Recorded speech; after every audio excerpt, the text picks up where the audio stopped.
Welcome to Dead and Kind of Famous, where we dig into the life stories of dead folks who enjoyed a touch or two of fame in their time and now reside permanently in the Hollywood Forever Cemetery. I'm Marissa Rivera, and I know nothing about this episode, but I do know that I am getting sick. I can feel my immune system failing me. I can hear it.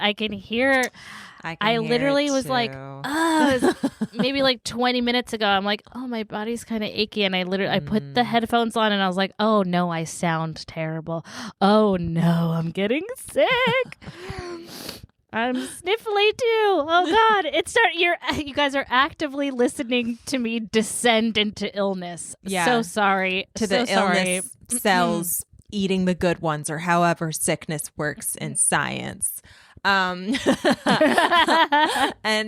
I'm Courtney Blomquist, and I know way too much about this episode, but apparently not about how illness works at all. I didn't know what I was going to say there, and then that was actually worked out perfectly. It came to you. Served it to you on a platter. All right. Well, we're back with part 2 of Mr. Herb Jeffries. So if you didn't, so excited. Yeah, if you didn't listen to part 1, you know that's just a psychotic thing to do. Go back and do that. Go back. Yeah, go back. What is this? Who starts at part 2? That's crazy. All right. So when we last left Herb, his plane had crashed. That's right. Yep. His plane had crashed, and sadly he did not make it. And that is the end of this episode. But just kidding. Kidding. I was like, wait survived. a second. We heard an old Herb talking about it. Yeah. He survived. survived. I was like, we watched an interview. It was his ghost as an old man. But what if that's how your ghost worked? If you became you were old, no matter what, even if you died when you were 20 years old. You're either a creepy Victorian child or there's no in between. There's no middle-aged ghost. Yeah, or no sexy ghost, That's true. Yeah. I will say this though, when you were like, "Oh, he died," I was like, "Oh, this is how much I trust Courtney." I was like, "Oh, he did." Oh, no. Like, I just automatically believed you. Yeah, and the whole episode's just going to be about the places he's haunted and whatnot. No, he survived. All the sightings. No, yes, he survived. Yay, he survived. Herb. Yay, Herb. I don't know how you survive a plane crash. That's insane. But he survived, and so did his pilot. So nobody died, but the plane was like, there was not much of a plane left at all. So Herb broke his collarbone and his elbow. He shattered his wrist, and the broken plexiglass of the windshield left a deep, long scar across his face, like kind of right along the cheekbone, that he figured would put an end to his movie career for good. As Herb says, "The only thing that was killed, and thank God that it was my ego, because I had quite a bit of it in those days. So I think the boss said, I better knock some of that out of this kid because I got some plans for him to go on and do other things." Yeah. So, I mean, I don't know what I'd do if I got a giant scar across my face. I mean, I'd just completely would change my casting, I think. Obviously. Well, yeah, it's right. I mean, the thing is with him, it's like he's kind of in and out of showing up on camera anyway. And I think for men, and like, I don't know, being a cowboy kind of an actor. I feel like honestly, I was like, I feel like you would just play the villain instead, maybe. Yeah. Or like maybe like a hard and wizened sheriff. I don't know. You know what I mean? Like, it would add a layer. I think you can speak to this more, but I mean, no matter what, your casting's gonna change. It's not like it just stays exactly the same. Like, no. It does not. But the worst and most distressing injury was Herb's back. Oh boy, I feel you. I feel you with that. Oh my God. Nothing is worse than a back injury. Nothing. And a plane crash back injury. Oh, like his back was damaged. It was greatly damaged, though thankfully not so much that it paralyzed him in any way. So he was very, very, very lucky. Yeah. Doctors told him that spinal reconstruction surgery was the only way to resolve the issue. But so scary. That's so scary. Yeah, like having somebody, I don't know. I mean, I have a bulged C6 and a herniated C7, and I have been fighting for my life for 2.5 years to try to avoid surgery because they go in through your neck, Courtney. Because you get an epidural, right? I do. I get an epidural like every 4 to 6 months. Is it as long as the one they give you for pregnancy? The needle? Yes. It's fucking great. If you guys don't know what an epidural needle looks like, look it up. Look it up. It's insane. And go hug every person in your life who has to get one for any reason. But also they're wonderful at the same time. Yeah. I feel so much better after. Yeah. And to be honest, much easier than giving birth because they put you out. You out. Like it's like a Twilighty kind of a thing. Oh, okay. Okay. Nice. Yeah. I think they used to do that when people gave birth, which is weird. You just wake up and you have a human now to take care of. I think that I'm right. I'm speaking out of turn, but I think that's right. Yeah. That used to be a thing. That's crazy. Like in the 50s. Yeah. Like, we don't want you to know what happened here. Yeah. I was like, my grandmother had 6 kids, and I asked her, I was like, how did you have 6 kids? And she was like, well, back then you would just go into the hospital and then you'd wake up and be a mom. Yeah, and the doctor just tells you to smoke through your whole pregnancy so you don't gain too much weight. Like things are a little different back then. Yeah, fun times. Yet women's health care has not improved much. No. But yeah, in general, I don't want to complain about an epidural. I appreciated it very much. But doctors told Herb that spinal reconstruction surgery was the only way to resolve the issue. But he was in severe pain while waiting for the surgery. So, yeah, during this time while he was in traction, which that's a term that gets thrown around so much, and I realized I didn't really know what it meant. And you're just like fully laid out, like stretched out. You're stretched out, and then there's like, depending on where your injury is, there's different things that are pulling on different parts of your body to get your spine to stretch out as much as possible and like relieve the pressure off of your discs. Yeah. Which like for a while, traction feels like really good. You're like, oh yeah. But then like too much stretching hurts too. It's like you can't win. You can't win. Yeah. It's like a medieval torture device at a certain point, I'm sure. But have you ever watched that happen? And if you have back pain, you know this. When you watch clips of that medieval stretching board and you think, I bet that feels good for like until it feels bad. I bet it feels so good.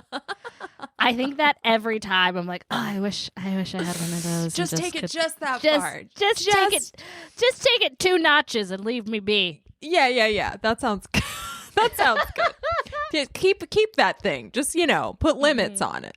But while he was in traction, he was given a copy of an autobiography of a yogi by Paramahansa Yogananda. And if I screwed that, I think I actually said that right. But if I screwed that up, I'm sorry. And this book, it's a very famous book. If you have not seen it, it's, the picture of this man on the cover. And he's kind of staring off to the side in the distance. It's one of those books that you could probably find kind of everywhere. Like, I feel like you could, I don't know. It's just kind of everywhere. Especially here in Los Angeles. Yes. I just want to Google image the book. Okay, yes. Because I want to see if I'm like, oh, yes.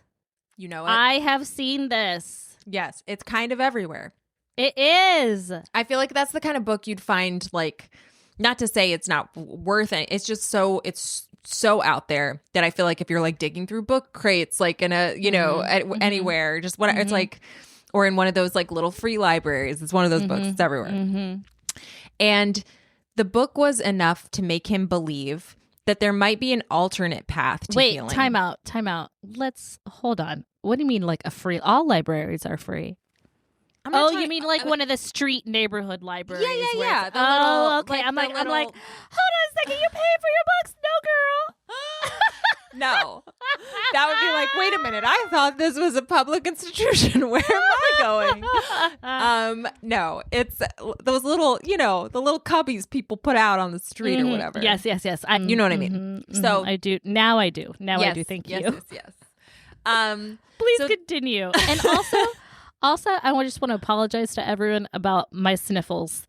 That will. It's okay. That Courtney will try her best to edit out. I'm not. You already said what was going on. That's the best we can do. You know what you got yourself into. Yeah, we haven't been here. We have not been healed by Paramahansa Yogananda.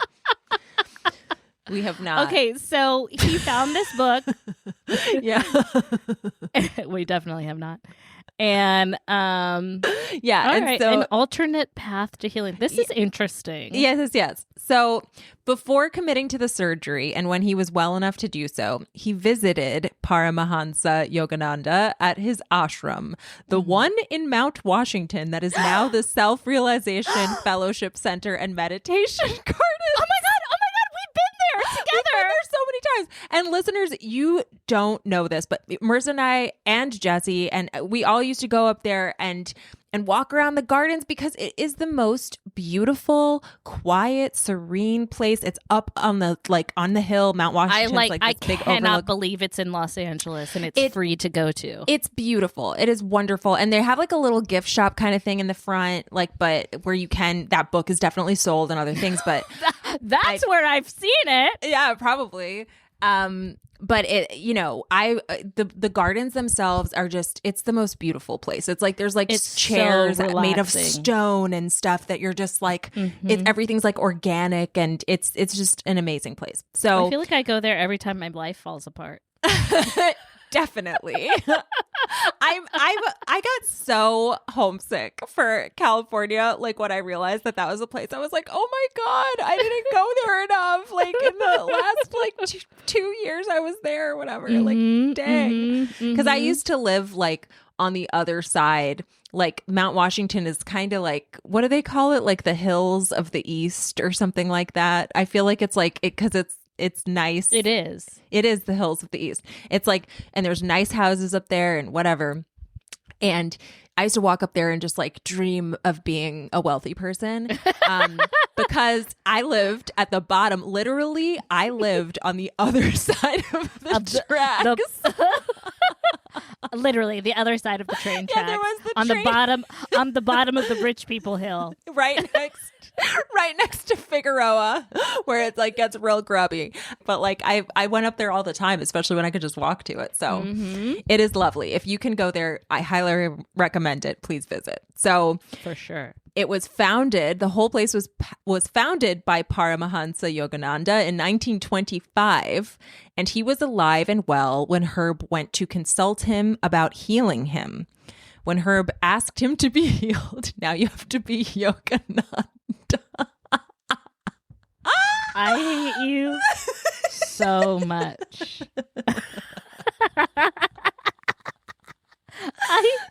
I hate you. Okay, I'm gonna do my best Yogi voice, and this is my best like LA yoga instructor, part-time yoga instructor, okay. but acting like it's the only thing that they do and care about. Okay. I'm very sorry. I can't heal you. I give all of my gifts back to God, but I will teach you how to heal yourself if you wish. Which is the most guru thing to say.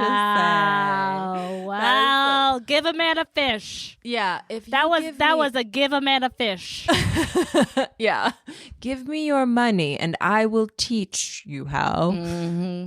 So Herb went through 8 months of physical and spiritual yoga practice with Yogananda.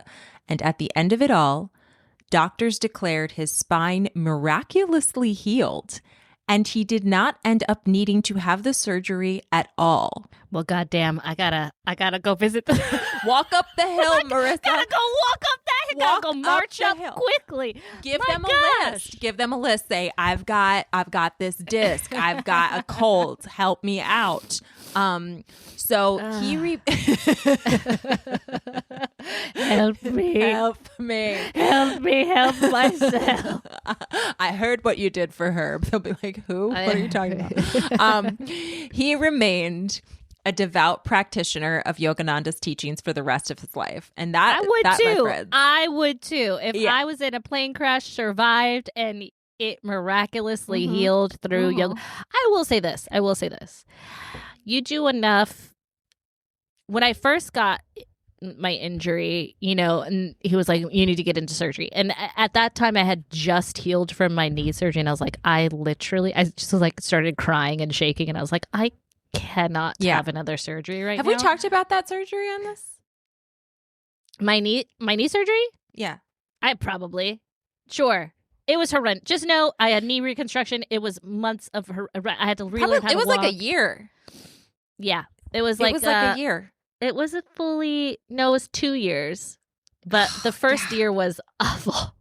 But with my back or my neck, I was like, I could not. And like the thought of them going through the front and possibly ruining my vocal cords and me not being able to speak. Oh my God. I know. I was like, I can't. So I did physical therapy for a year. It was like twice a week. But if I was like dedicating every single day to yoga, which yoga, I will say that is physical therapy. That's physical therapy. I mean, depending on what you do. But I'm sure starting out, it's definitely physical therapy. So I'm not surprised. Yeah. Yeah. And I will say, and science can back me up. I don't know where. Put it in the show notes, Courtney. But I already told you I don't know about science. Science, I don't know her. No, a lot of healing has to do with mindset, which is why countries that have free healthcare or government provided healthcare have a much higher success rate for cancer diagnosis than the United States, because it's not daunting from the onset that you're it's not like I'm either going to die of this illness or die of this debt, right, of that weighing upon me.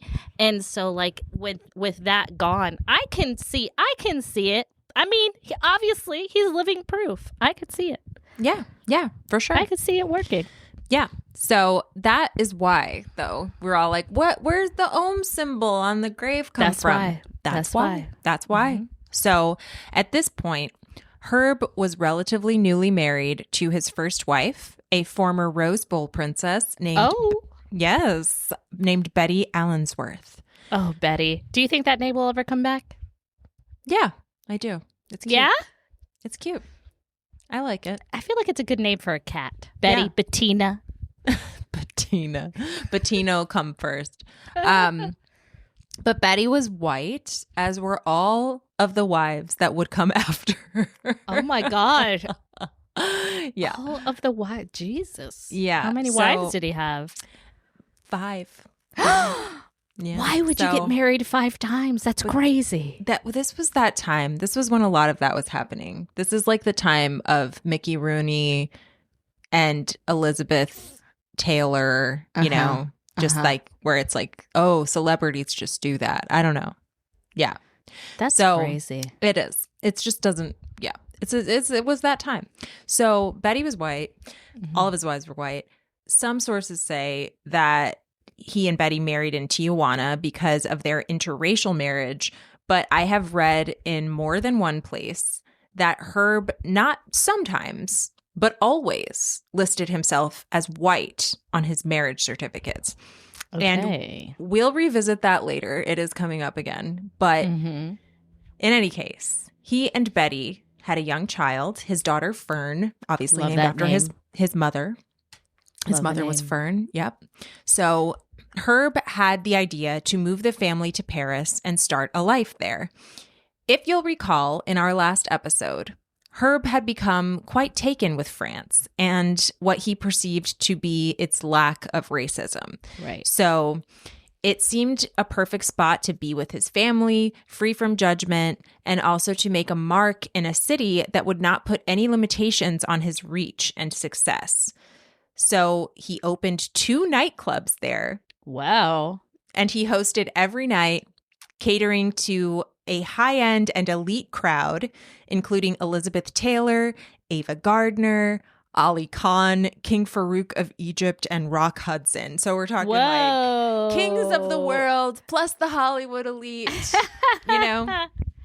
Swanky. Very swanky. So during this time, Life magazine did a spread on him that detailed his plight as a 3/8 Negro man, which was...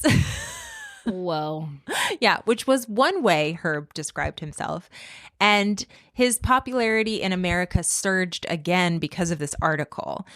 This article, so this article written by Richard L. Williams in 1951 was called "He Wouldn't Cross the Line. Herb Jeffries cheerfully pays the price of choosing his race," which is interesting. Well, Right?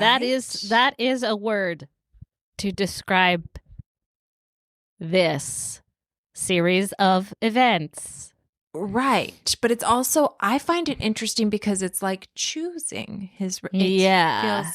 So anyway, this article lavished Jeffries with praise for never trying to pass as anything but black when he easily could have. So that's really what they mean by choosing, but it just, takes on new meaning when you have more context. So yes. In the article, Herb recalls a career crossroads moment of note where he chose not to cross the line, so to speak.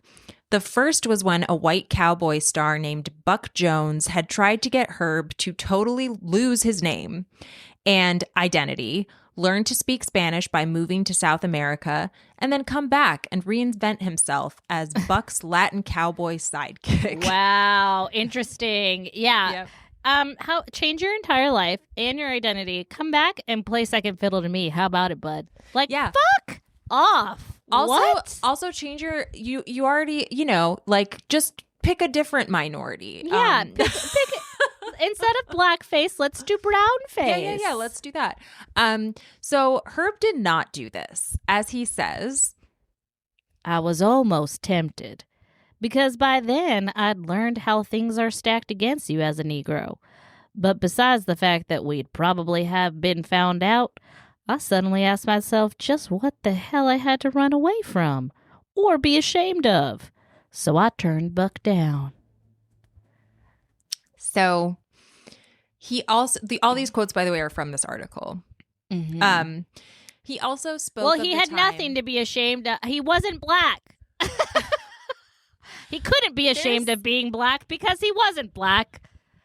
Oh, my God.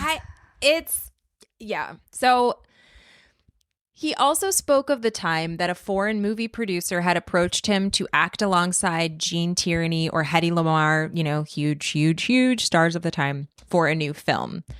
Herb told him that the issue with that would be that he is African American. And the guy's response was, "Why do you want to be a Negro? You could be anything." And Herb's response was, "I have been. I'm a chameleon. But I decided some time ago that the Negro people need all the good, intelligent, unbelligerent representatives they can get in this world, and I'm trying to be one. If I thought the Jewish people needed it more, I'd be a Jew." Oh my God. I the know. white savior complex I know, of really this bad. dude is so bad. It's really bad. I just want to go on record and say I do not like that quote at all. I think that knowing now that he did not have any verifiable African ancestors makes this, yes, like you said, reek of white savior. Yes. And, and how do I know that he didn't have verifiable black ancestry? I should really touch on this now because I actually want to bring this up. There are so many, if you start looking this man up, you're going to be like, what are you talking about? Like, I don't see anything that says that he wasn't black. Like, if you don't really look for it, you know, it'll be like, oh, the people, it was a little bit of a controversy, or people didn't always know where to place him. But the reason that I know is because I'm going with the expert, the collegiate, you know, experts paper about all of this. Paul Spickard, as we've discussed before, and he says in his article that at the end of his long life, inquiring reporters revealed finally that his adherence to blackness was a choice. Jeffries did not, in fact, have any verifiable African ancestry. So that line right there is really the lens with which I am looking at his entire life. So again, you can look up stuff and be like, I don't see anything. You'll see what I'm talking about. You'll see what he looks like, right? But it's, yeah. So I also don't think I would like Herb's quote, though, even if he did have verifiable African ancestry. Yep. It was super gross to say, I'll tell you what. Because it implies that you're better than all. It implies that you're better. It's gross. So I don't love that. But the Life magazine article, it just goes to show you, just you might be so well intentioned, but racism, microaggressions, and macroaggressions and aggressions are baked in. Yeah. And oh my God. Yeah. Intelligent, unbelligerent. Oh my God. That's those are implying, all like that's implying right. That's implying that black people are not intelligent, aren't good, and are belligerent, which is racist. Yes. So this is crazy. That is a crazy quote. Crazy. But the Life magazine article was also pretty gung-ho about her being a very palatable member of the black entertainer community at the time. Richard L. Williams wrote that Herb was unbelligerent. Oh. Richard L. Williams. That's just another journalist? Yeah, he's the journalist for Life. Okay.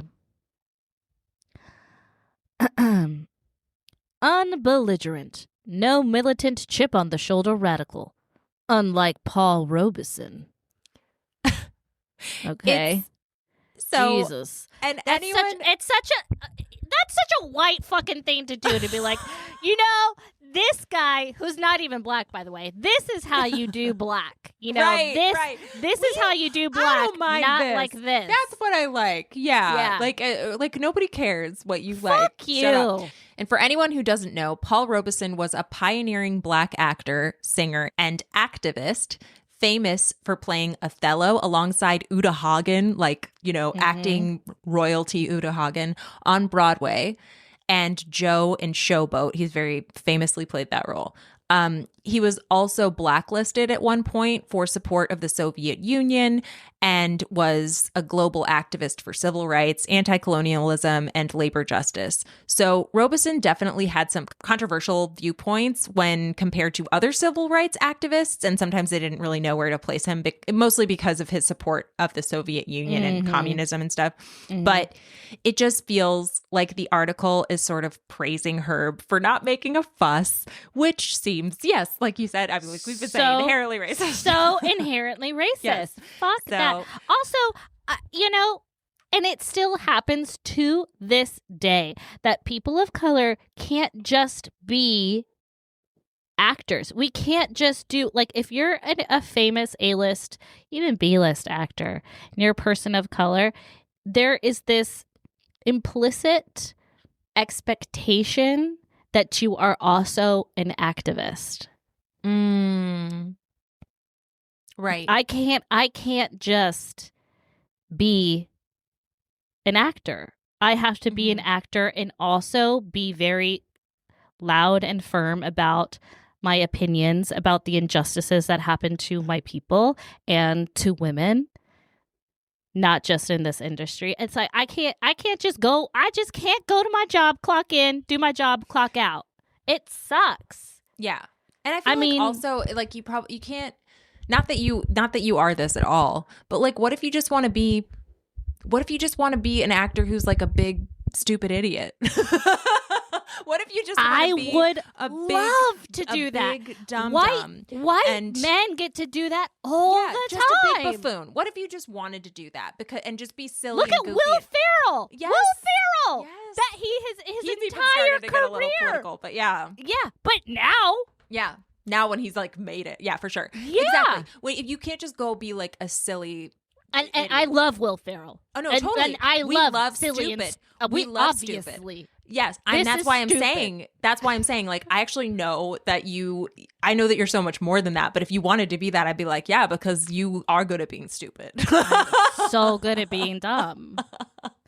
Obviously, I'm both dumber than you would expect and smarter than you think. So never estimate me.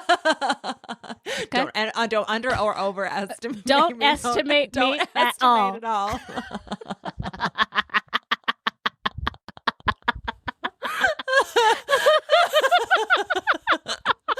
That's perfect. Okay.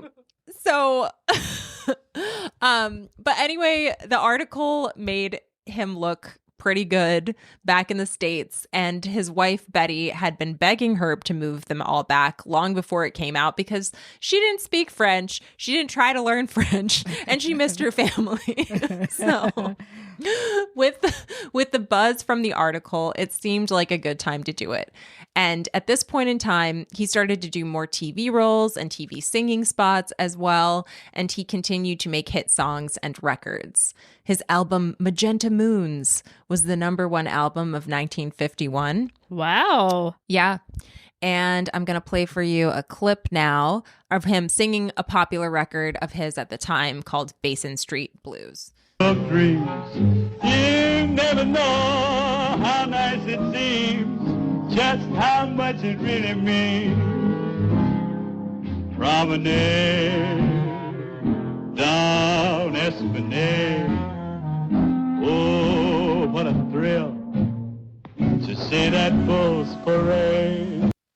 So, again, his voice is have still a beautiful voice. He really Jesus. does. He has a very beautiful voice. So, in case you forgot. But despite his relative popularity, many still feel that his racial ambiguity limited his popularity. In a piece written by legendary jazz radio host Bob Perkins, he says, Ironically, film adoration did not carry over to Jeffries' singing career. He was never quite popular with the blacks in this arena because many were not sure he was black. His fair skin, wavy black hair, and good looks also confused white audiences who were not sure of his ethnicity. It's like, he's too hot to be white.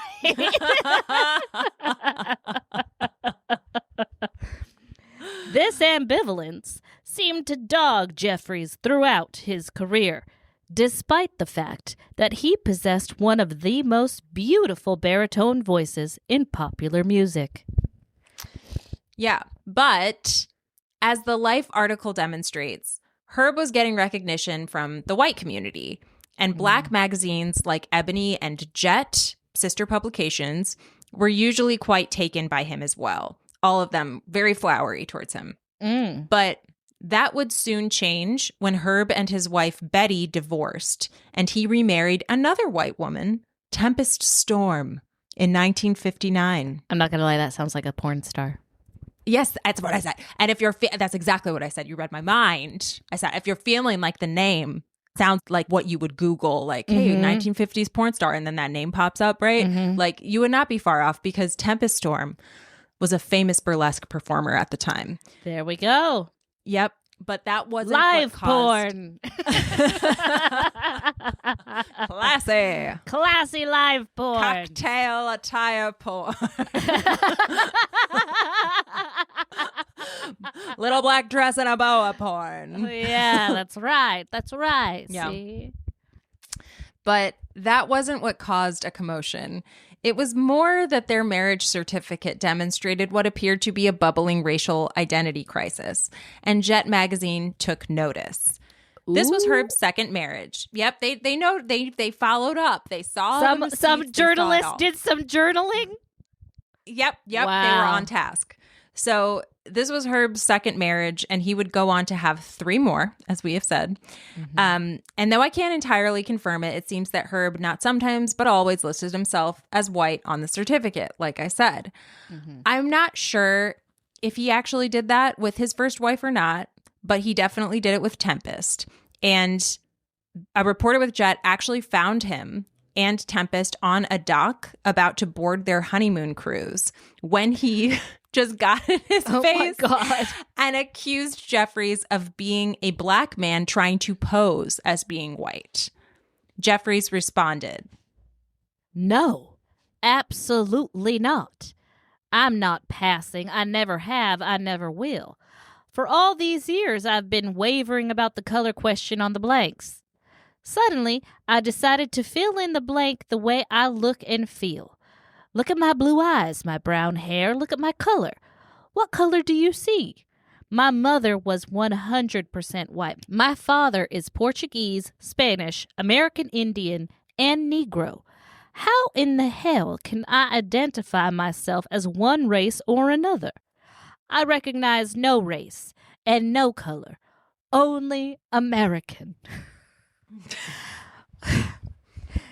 We're all so mixed up racially that the blanks don't mean anything. They're useless, you hear? I'm sick and tired of the blanks. So there's a lot there. Herb describes his father's ancestry like this here, but other times he claimed that his birth father had some Ethiopian heritage, like his stepfather, right? He also said at times that being a Sicilian, his father must have had some North African heritage. He didn't have all the answers of his father's actual heritage, but people were endlessly curious about his ethnicity, and he was always finding new ways to explain himself. So these answers are really never the same. But I can kind of see where sometimes where they're coming from in a way, but they're not the same. It does seem like an identity crisis that is exacerbated by the heat of the spotlight. And the thing is, he really probably didn't have all the answers because he knew so little about his birth father and yet seemed forced to talk about him and who he was all the time just to explain himself and where he stood in the world.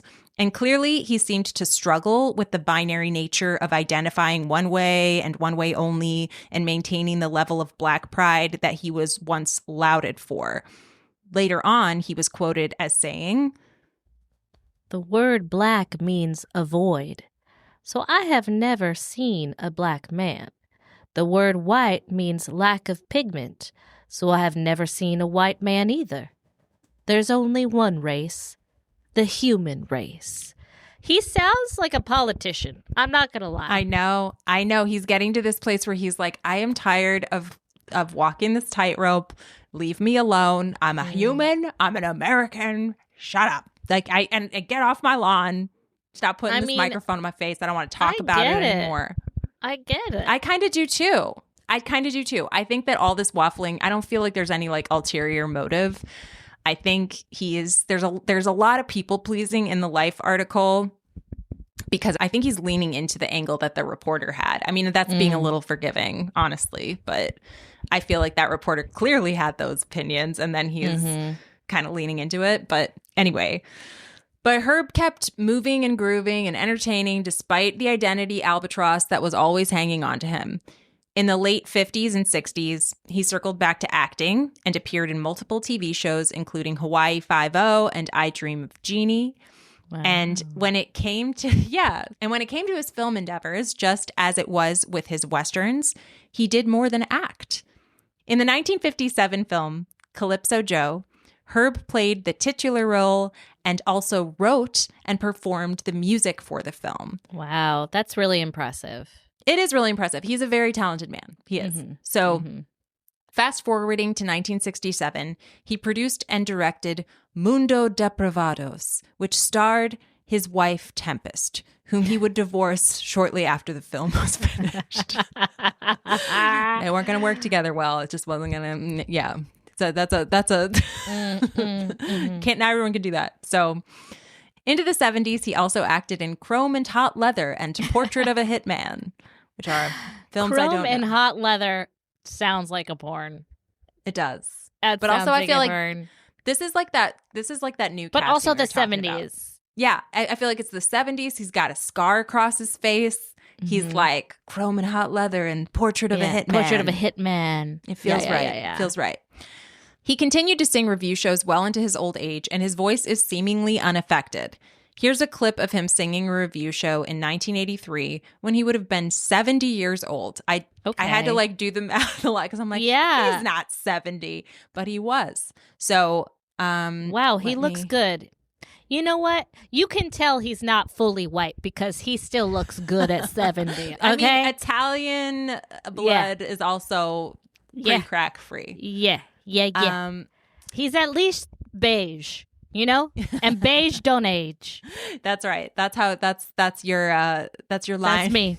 That's your line. Mm-hmm. All right. Fare thee well, land of cotton lion, heart of style, honey child, jump for joy. Don't you grieve, little Eve, all the hounds I do believe have been killed, ain't you thrilled, jump for joy. So, I mean, he still sounds pretty dang good, and he's 70. I mean, think about how different Miley Cyrus sounds between her albums. Yeah. And that's just a couple years. That's just a couple years. Yeah. It's true. He also continued to marry, divorce, and procreate. Fern was not the only child. Okay. Facts about his kids and wives are a bit spotty, but it seems he had 2 kids with his first wife, Betty, another daughter with Tempest, and then he went on to marry Regina Rose Roshan and have a child. And then again, he also had a child with Sarah Lee Shippen when he was close to 80. Whoa. So Sarah Lee must have been in her 30s, maybe early 40s, and that is super fucking gross. I mean, it's also just crazy. It's just crazy to become a parent at 80. That's crazy. It's crazy. Totally insane. So in total, he had 3 daughters and 2 sons. He did not have any children with his final wife, Savannah Jeffries. So this is answering another question on the grave. Savannah was not one of his children. It was his wife. His last wife. Yes, who was 46 years his junior when he married her in 1998. Oh my God. There was a full middle-aged person between a full person having a midlife crisis just standing right between them. But as expressed in his documentary, Herb was crazy about her. So let me find this clip. Again, this documentary is called A Colored Life, the Herb Jeffries story. They knew what they were doing. They could have said A Colorful Life, but no.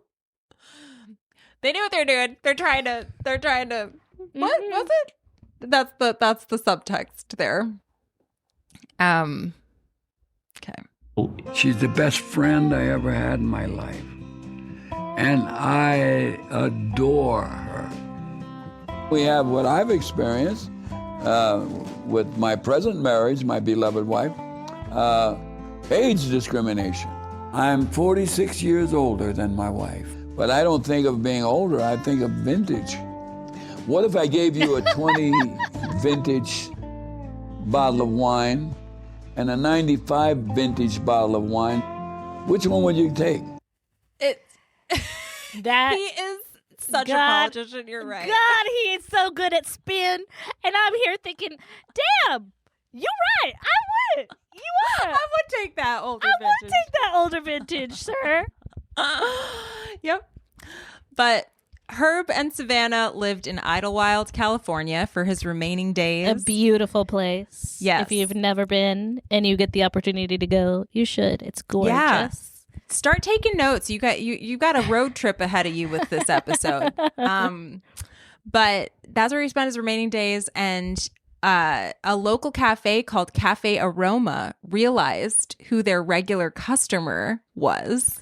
And They set up a Herb Jeffries room in the cafe that is full of memorabilia dedicated to his life and career, which is very sweet. Oh my gosh, that's so sweet. Herb continued to sing and perform at his leisure until the end, and he was alive to witness his star getting added to the Hollywood Walk of Fame when he was in his 90s. I think he was actually 90 in 2004. Yeah, Wow. he would have been 90, maybe 91. At the age of 100, he passed away from heart failure in 2014. And before looking at his life as a whole, I was fully prepared to walk into this feeling like I was dealing with a problematic person of the past, and that's it. Like that's it. That's the whole story. But that's not really how I feel as I look at everything. I think Herb was an enormously talented man who had the pleasure and privilege of performing with his musical idols while enduring the same racial abuses as those idols. And I think it's a price he was willing to pay because he wanted that so badly. And it was really the only way to do it at the time. I think But he had the privilege of choice. He had the privilege of choice. It definitely was a choice. I mean, even in this piece by Paul Spickard, he says, you know, from the very beginning, he's like, he elected to be Black. So, but he was willing to pay that price because he was like, I want this. These are the people I want to perform with. And there's some level of respect that I have for that, actually. Yeah, I agree. I think he made films that gave Black actors and audiences the representation that they had been craving. And are there some question marks within that process? Absolutely. There are several. Yes. But the man, not perfect. Not perfect. Not perfect. I'm not saying he is. Definitely not. But overall, I see more good than bad, actually. And that's not something I was expecting. I'm feeling surprised to feel this way. And as Paul Spickard says at the close of his article, in fact, is truth. Narrow adherence to provable facts about his ancestry. The big issue? At age 19, Jeffries began living the life of a Black American man and continued to do so for the next 8 decades. And he willingly took the grief and abuse that came with his chosen identity. Herb Jeffries was, to the end, a jazz singer, an actor, a husband several times over, and a Black American man. I don't know. I would be very interested to hear the perspective of a Black American person. Yes. I would be very interested to hear it because, you know, and what's weird is that I don't know. I still think he has a lot of adoration these days, and a lot of like the people who do know about him that are Black and who know about these movies. He has a lot of respect from them, it seems like. What I couldn't find anything where people wrote something being very angry about him or anything like that. I couldn't find it. Like it wasn't there, which I thought it would be, you know? Yeah. So I don't know what that is. And it might be, again, like I said, where like it's not so out there that he what his like true ancestry was and whatever. I don't know. But I'd very much want to hear that perspective. I don't know if I agree exactly with that last sentence. I think that's a controversial sentence in and of itself. It sure felt icky to read it out loud. I will say that. Did not feel great. I just think it doesn't. But at the same time, I'm like, I've never heard of anything like this, I guess, is what it is. Well, what about that one woman? For 8 decades? Oh, yeah. Rachel Dolezal or whatever the hell her name was. I thought about her a lot reading this. Yeah, but she didn't contribute anything. I mean, she was... Yeah, there's some similarities there, really, because she was teaching, I think. She was like a college professor for, if I recall correctly, she was a college professor teaching like Black history and whatever. Like, I think the fact that she was in that position made it, especially in this age, right, just really icky.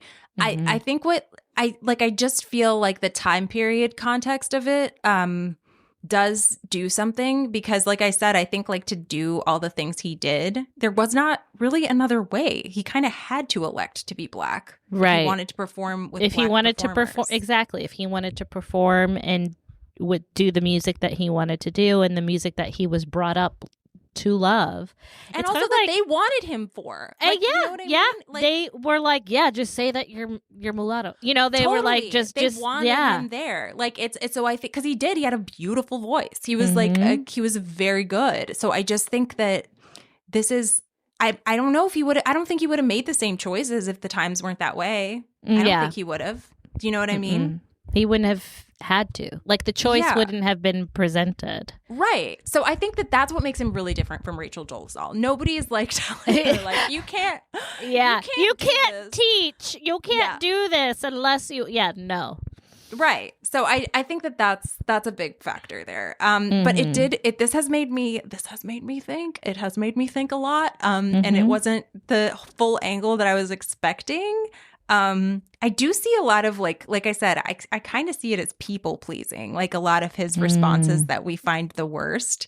I mean, that doesn't entirely explain the Western, side of his career of like kind of centering himself so much in that side of it, which is, arguably the worst offense. Yeah.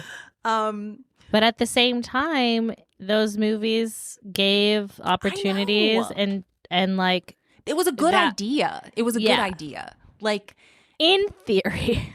Well, not him being, you know what I mean? To make Black Westerns was a good idea. Yeah. Like, great idea. Yeah. Like not really for him to be the star, but he wasn't really like planning on being the star, but I think he just became like the one where it was like he would be the most entertaining. And so then that, gets into that gray face area as we have discussed. Do you feel like that was accurate to say gray face? Because I didn't intend to say that, but I feel it really strongly. No. now. Yeah. I think so. I feel like he was invited into those spaces and welcomed into those spaces, and he said what he had to say. Yeah. Do I think that he then went beyond that? Yes, I do. Do I think he had good intentions? Also, yes, I do. Right. I don't think this is like an evil person. He's slick as hell. He's very slick. He's very good at speaking. He's very good at talking his way around things. And maybe that's why this isn't something that's so apparent to people, because he was so good at like explaining himself. But yeah, but also like something that like white people don't experience, which people of color experience all the time. It's always like the where are you from? Where are you from originally? Who's your mommy? Who's your daddy? And it's like you always get asked about your past, always. And it's like for white people, it's like, oh, this is where I grew up, and like that's good enough. It's like, oh, like it's and to be asked, and I get asked all the time because I also am racially ambiguous. Yeah, I am. And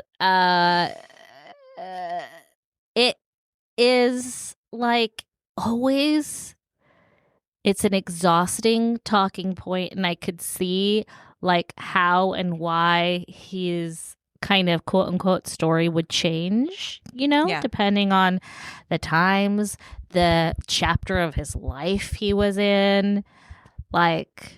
And also, the times. I think he lived a really long life. He lived 100 years.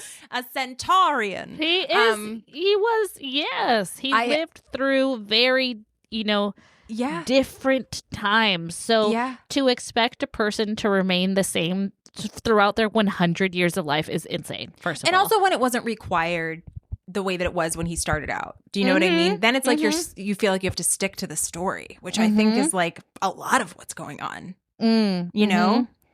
It's like he did what he had to do to like do what he wanted to do. And at the end of the day, he doesn't know what half of really he doesn't know. No. Half of his ancestry. No. So I think that's probably like a big part of where it's like, okay, well, I don't know. I don't know who I am. I just don't know what I want to do.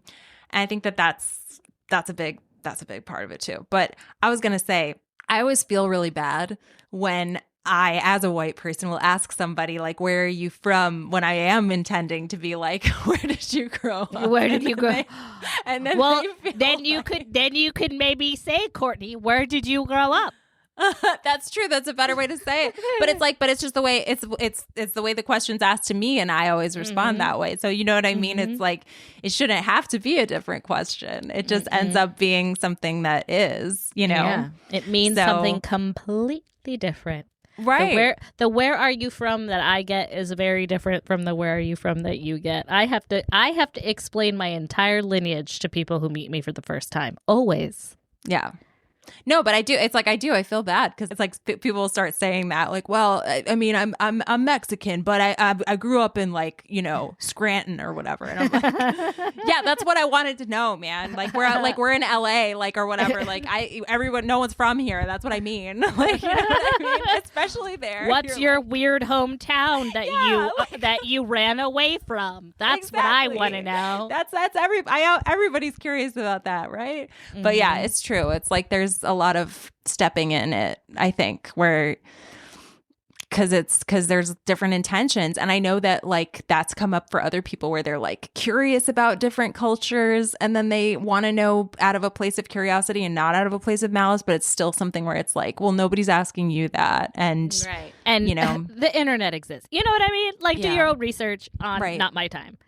I'm very curious to know what the audience thinks. Please let us know. I want to read your comments. I get in here. Get into the discussion. Yeah, please contribute to this conversation, especially like, you know, because I don't think like this is not like I'm coming out of this with a hard perspective. It's more just like I really expected to be like this motherfucker. And that's not how I feel, you know? Yeah, I was prepared to hate the man, and I don't. For sure. Yeah. So I think that's really what it is, where it's like, I'm trying to just be, all of this is like you try to just really get in the space of somebody's life story and what they did to do what they did. I don't know, like, and try to understand it. So and I think there's the risk of like when you spend too long looking into somebody's life story that you're like too deep in it. And it's like, oh, now I'm being too sympathetic, which I think I can be guilty of sometimes for sure. So call me out if that's what you think I'm doing.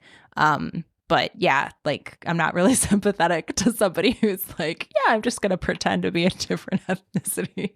So, but yeah, in this case, weirdly, I am. And that feels gross to say out loud. But yeah, after all the context, you know, you get it. But that sentence, standing alone, please don't cut that out of this episode. Oh my God. And be like, this is what she thinks. It's not.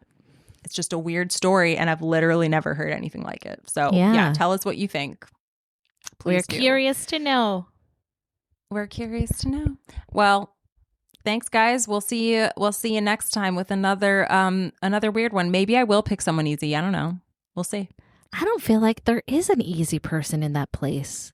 Everyone, because to get buried in Hollywood Forever Cemetery, first of all, expensive. Secondly, like it's kind of like there's always going to be some ties to I would say 99.9% of the time, there's going to be some ties to the entertainment industry. And every single person's career, whether you know their career or you don't know their career, everyone's career in life is so wildly different. Everyone has very different stories, maybe some similarities here and there, but everyone has a different story.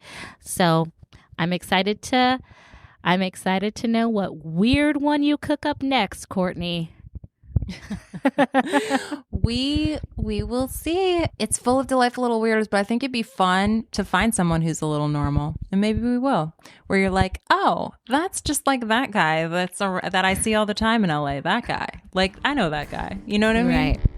We'll see. But anyway, thank you guys, and also if you have ideas about anybody and that you know that's there, please let us know. If you're curious, yeah, I'll dig into it. I will. All right. We'll catch you guys next time. Bye. Bye-bye. Thank you so much for listening. Your support and enthusiasm for the show are the reason we keep doing it. So thanks for the kind words. They really mean the world. If you liked the show or have ideas for episodes we could or should do, please drop us a comment in Spotify, Apple Podcasts, or YouTube. And if you haven't yet, please follow the show and tell every cinephile and taphophile, fun fact, that's a person who loves graveyards, about your new favorite niche podcast. And if you want to see transcripts, photos, and sources for our episodes, check out our Substack, Dead and Kind of Famous. Dead and Kind of Famous is written, produced, and edited by Courtney Blomquist. It is hosted by Marissa Rivera and Courtney Blomquist. And special thanks to Jesse Russell, my husband, for allowing me to yammer on about the episodes before I can spill it all to Marissa. He tends to have some good insights and ideas, so thanks. Until next time, you might not be famous, but you've got a story to tell and you're not dead yet.